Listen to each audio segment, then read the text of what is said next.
अगर आप कोई ऐसी प्रोडक्टिविटी हैक की तलाश में हो जो आपको एक सुपर प्रोडक्टिव इंसान बना दे, तो मैं आपको इंट्रोड्यूस करना चाहूंगा पार्किंसंस लॉ से, जिसका मतलब है कि आपका कोई भी काम उतना फैलता है जितना समय उसे पूरा करने के लिए उपलब्ध रहता है। Work expands so as to fill the time available for its completion. इसका मतलब अगर आपके पास कोई काम को कंप्लीट करने के लिए 30 दिन है तो काम 30 दिन में कंप्लीट होगा, और अगर उसी काम के लिए आपको 15 दिन दिए जाएं तो आप उसी काम को 15 दिन में कंप्लीट करोगे। यानी काम उतना फैलता जाएगा जितना आप उसे फैलने के लिए समय दोगे। प्रोफेसर सी नॉर्थकोट पार्किंसन ने 1955 में इसे दुनिया के सामने रखा, और पार्किंसंस का लॉ हर जगह यूज होता है। जैसे कि सिलेबस को कंप्लीट करने के लिए हमारे पास पूरा साल होता है, पर सही मायने में एग्जाम के लिए पढ़ाई हम लास्ट के 2 से 3 महीने में ही करते हैं, और पूरे सिलेबस को 3 महीने में कंप्लीट कर लेते हैं। और स्टार्टिंग के 9-10 महीने हम घूमने में, पार्टी करने में और बाकी के यूजलेस चीजों में टाइम वेस्ट करते हैं। और ये सब हम प्रोक्रास्टिनेशन या लेजीनेस के कारण नहीं करते। हम ऐसा करते हैं क्योंकि हमें लगता है कि हमारे पास बहुत टाइम है।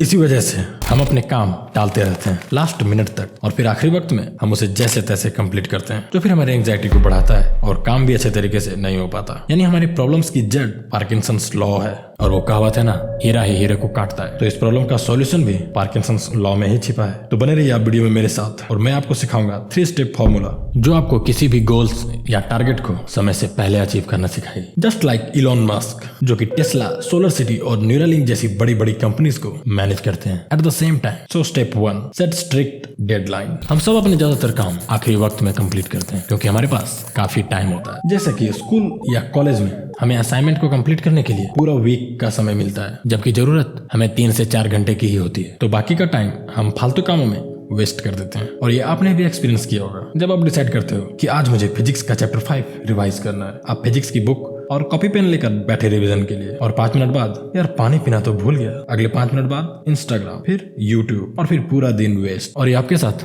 बार बार रिपीट होता है। पता है क्यों? क्योंकि आप एक स्ट्रिक्ट डेडलाइन सेट नहीं करते और आपका मन इजिली डिस्ट्रैक्ट होते रहता है। पर जब आप एक डेडलाइन फिक्स कर देते हो, like physics chapter 5 10 to 2 PM के बीच कंप्लीट करना है तो करना है। इससे 2 चीजें होती है। First, clarity. हमारे पास क्लैरिटी होती है कि 10 से 2 के बीच मैं फिजिक्स चैप्टर 5 रिवाइज करना है और कुछ नहीं करना। Second, urgency. फिक्स डेडलाइन हमारे माइंड में एक सेंस ऑफ अर्जेंसी को पैदा करती है, लाइक फिजिक्स चैप्टर 5 10 से 2 PM के बीच कंप्लीट करना है, so no time pass. American billionaire Elon Musk भी इसी फॉर्मूला का यूज करते हैं। वो किसी भी काम को करने के लिए खुद को आधा ही टाइम देते हैं, और यही वजह है कि वो एक साथ इतनी सारी सक्सेसफुल कंपनीज को खड़े कर पाए हैं। इस बारे में उन्होंने एक बार ट्वीट भी किया था कि अगर आप खुद को 30 दिन दोगे अपना घर साफ करने के लिए तो 30 दिन लगेंगे, और अगर 3 घंटे दोगे तो 3 घंटे ही लगेंगे। और सेम प्रिंसिपल्स आपके गोल्स और एम्बिशंस पर भी अप्लाई होते हैं। सो पार्किंसंस लॉ को हमेशा ध्यान में रखो, और किसी भी गोल या काम को जरूरत से ज्यादा समय मत दो, क्योंकि वो वेस्ट ही होने वाली है। हमारे सामने कई बार ऐसे टारगेट्स या गोल्स होते हैं जिन्हें कंप्लीट करने में कितना टाइम लगेगा प्रिडिक्ट नहीं किया जा सकता। वैसे टास्क को छोटे छोटे चंक्स में बांट देना चाहिए, और फिर उन चंक्स के लिए डेडलाइन फिक्स करना चाहिए, जो कि कंपैरेटिवली इजी होता है। फॉर एग्जांपल, मान लीजिए आप कोई बुक लिख रहे हो या कोई कॉम्पिटिटिव एग्जाम तैयारी कर रहे हो, तो ऐसे टास्क का डेडलाइन सेट करना या प्रिडिक्ट करना आसान नहीं होता, क्योंकि इसमें एग्जैक्टली कितना टाइम लगेगा किसी को नहीं पता। इसलिए ऐसे टास्क को पहले चंक्स में बांट देना चाहिए, फिर उन चंक्स के लिए डेडलाइन सेट करना चाहिए। लाइक बुक राइटिंग के केस में डेली 5 पेजेस लिखना का टारगेट हो सकता है। Number 3, punish yourself. School life में होमवर्क ना बनाना एक नॉर्मल सी बात है, बट इस नॉर्मल के बीच भी कुछ टीचर्स के होमवर्क एंड नोट्स हम हमेशा कंप्लीट करते। क्यों?